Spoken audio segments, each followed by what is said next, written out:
Hello traders, Gary Wagner here.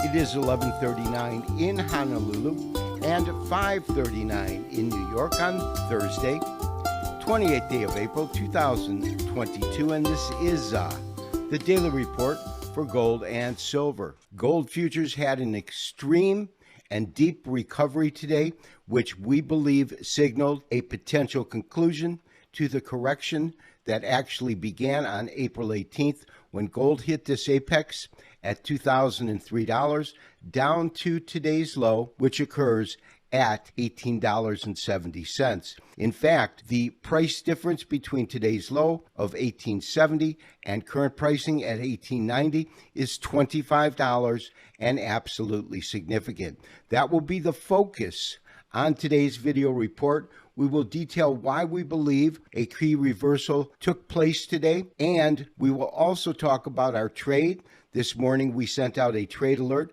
We did enter long gold positions in the June contract as well as Forex or spot gold and GLD.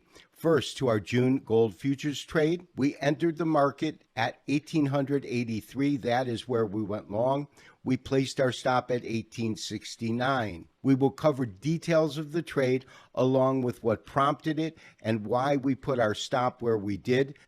While gold only gained about $6 today, what is even more impressive is it had any kind of a gain against the absolute strength of the dollar over this week. We can clearly see that when we look at a weekly chart, which is on the lower right-hand side. Even with 1 day left in the market, look how large this candlestick is.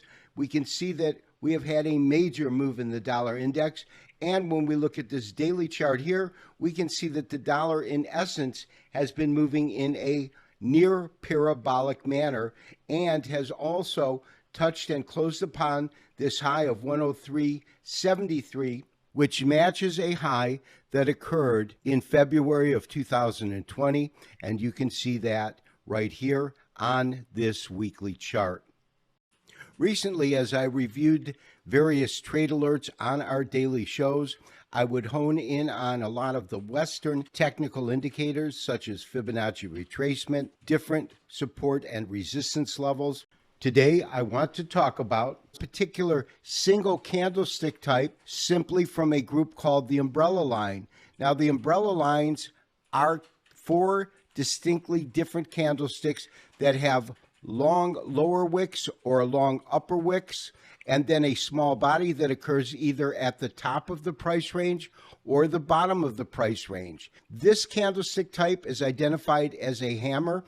If this exact same candlestick occurs at the top, it's called a hangman. And the thing about this single candlestick type is alone, it doesn't really predict a key reversal. It's an indication that one might occur. However, a candlestick type or pattern must occur with certain other criteria, other studies that give it confluence or that add strength to the probability that the pattern is indicating either a key bullish or bearish reversal before we're comfortable acting on that information and issuing a trade alert like the trade alert that we sent out this morning. If you recall from Tuesday's show, and that was this small candlestick here that we identified as a 2-day pattern called a bullish harami. We talked about the fact that to actually take that call, we needed to see a confirming candle, which would mean that on the following day,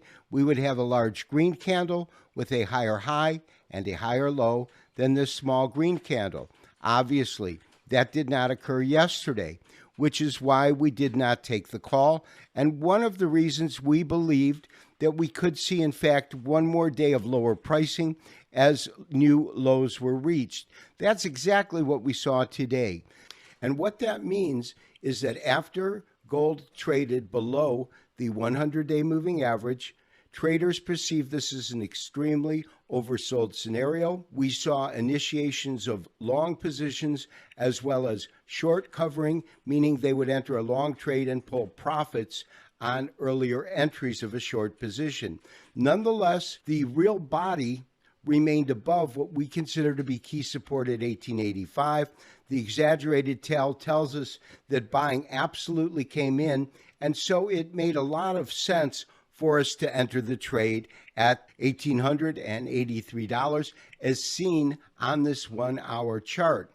We had already seen gold trade to this exaggerated low, if you look at the time stamp on the trade, before we saw a strong key reversal on this 1 hour candlestick chart.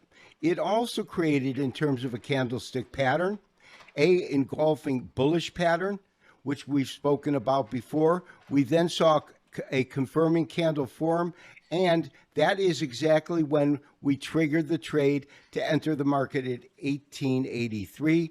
But lastly, I do want to talk about our stop. We do have a very tight stop between the entry price of 83 and our stop at 69. What's important is that placing it at 69 put us well below today's lows in gold. This has been Gary Wagner wishing you, as always, good trading. We will talk to you tomorrow for the next daily update and review, the weekend review. Bye-bye.